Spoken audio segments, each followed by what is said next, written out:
여러분, 영끌족이 비명을 지른다. 그 핵심 내용이 하우스푸어가 될 판이다. 이것은 여러분 지금 사실인 것 같아요. 점점 영끌족이 집을 더 이상 안 삽니다. 그러면서 지금 샀던 영끌족도 점점 이자율이 높아져서 쓸 돈이 없는, 쉽게 말하면 집은 가졌으나 제대로 생활을 하지 못하는 하우스푸어가 되지 않겠느냐. 그런 징조들, 전망들 굉장히 많이 나옵니다. 당장 여러분 이거부터 한번 보세요. 30대 이하 서울 아파트 매수 비중 하락률입니다. 마이너스 3.3%예요. 언제 대비해서요? 작년 하반기 대비해서요.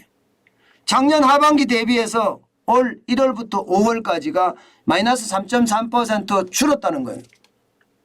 마이너스 3.3%가 줄었다는 것은 여러분 굉장히 많이 줄은 겁니다. 여러분 이거 한번 보세요. 하반기까지만 하더라도요. 서울에서는 30대 이하가 아파트를 사는 비중이 42%였어요. 그러던 것이 38.7%로 줄어드는 겁니다. 전국에서도 마찬가지입니다.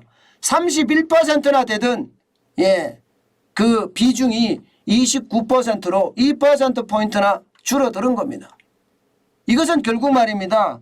이제 30대 이하가 20대 30대가 결국은 영혼까지 끌어모아서 돈을 끌어모아서 말입니다. 무리하게 집 사는 일이 줄어들고 있다는 뜻이에요. 실질적으로도 보면요. 1월에서 5월까지 서울 아파트 거래가 7,917건이거든요. 이 중에 30대 이하 매수 비중은 3,063건이에요. 38.7% 맞죠? 그만큼 이제는 더 이상 영끌을 하지 않는다. 영끌이 그만큼 줄어들고 있다. 이것은 지금 현실이 되고 있는 겁니다. 여러분 2020년 상반기만 하더라도 34.6%였거든요. 서울에서만. 그러던 것이 2020년 하반기에 폭등했습니다. 무려 말입니다. 여러분 보시다시피 6.4%는 늘었어요. 40.2%까지. 그러니 집값이 안 오르겠습니까? 게다가 2021년 상반기에도 41.4%까지 오히려 더 높아졌고요. 2021년 하반기까지는 42%가 됐으니 훨씬 더 높아진 겁니다. 이렇게 계속 높아지니까 결국은 집값은 고공행진 쭉쭉쭉쭉 올라갈 수밖에 없었던 겁니다. 그것이 지금은요. 영끌족이 더 이상 집을 안 산다 이런 얘기가 나오고요. 제가 주변에서도 들어보면요. 집을 1억씩 낮춰서 팔고 2억씩 낮춰서 팔자고 하나 안 팔립니다. 그만큼 말입니다. 거래가 뚝 떨어졌다는 이야기고 그 거래에 따라서 20대 30대 영끌들도 이제는 멈췄다. 좀 꺾였다. 멈췄다는 아니고 꺾였다 정도 그렇게 생각할 수 있을 것 같아요. 실질적으로 말입니다. 영끌만 꺾인 건 아니에요. 지금 이 지표를 보면요. 월평균 생애 최초 부동산 매입자거든요. 생애 최초. 그러니까 무주택자가 집을 처음으로 매입하는 사람인데 2022년 올해 들어서서 말입니다. 38,749채예요. 매수 비중이 전체 비중이 23.9%입니다. 떨어졌어요. 영끌 안 한다는 영끌이라고 해야 되나? 여기도 영끌 맞죠. 뭐 꼭 20대만 영끌이라는 건 없으니까요. 전체적으로 보면 지금 굉장히 많이 떨어지는 모양새예요. 지금 보면 여러분 2017년 볼까요? 2017년은 23.6%입니다. 그때도 5만 4,363건이에요. 건수는 굉장히 많죠. 건수는. 그러니까 지금은 건수가 38,749건인데도 23.9%예요. 그러면 거래는 절벽이고, 그죠? 생애 최초 부동산 매수자는 굉장히 적다는 이야기입니다. 결국 말입니다. 지금 전체적으로는 영끌뿐만 아니라 그것도 20대 30대 영끌뿐만 아니라 생애 최초 집을 사는 사람들도 이제는 돈 끌어서 집을 안 산다는 이야기가 되는 겁니다. 그만큼 달라졌다는 분위기 현실이고요. 문제는 이제 하우스푸어에 대한 문제가 생깁니다. 하우스푸어. 하우스푸어가 정확히 무슨 개념이냐. 쉽게 말하면 여러분 집은 있는데 돈이 없다예요. 돈이 없다. 쓸 돈이 없다. 이게 하우스푸어의 기본 핵심이지만 여러분 보세요. 작은 층을 산 사람도 대출금리가 4%만 되더라도 176만 원이 돼요. 그러면 이때 말입니다. 예, 가처분 소득 비율은 42%예요. 뭐 42%면 예, 176만 원이 42%라는 거니까 뭐 42%면 나머지 예, 58%가 있으니까 먹고 살만 하겠네. 이렇게 생각하는데 이게 예, 금리가 5.5%까지 오르니까 50%까지 육박하더니요. 예, 그러면 210만 원이 되는 거예요. 금리가 7%까지 오르니까 246만 원이 돼서 예, 내 가처분 소득의 비율은 어이구 큰일 났습니다. 59%예요. 그럼 나머지 40%만 남았는데 40%가 살아야 되는데 살 수 있을까요? 쉽지 않습니다. 예, 원리금 상환에 예, 내 돈의 59%를 내고 살아간다는 건 쉽지 않아요. 근데 평수가 커지잖아요. 그럼 더 심각해집니다. 평수가 커지면 69%까지 늘어납니다. 69%.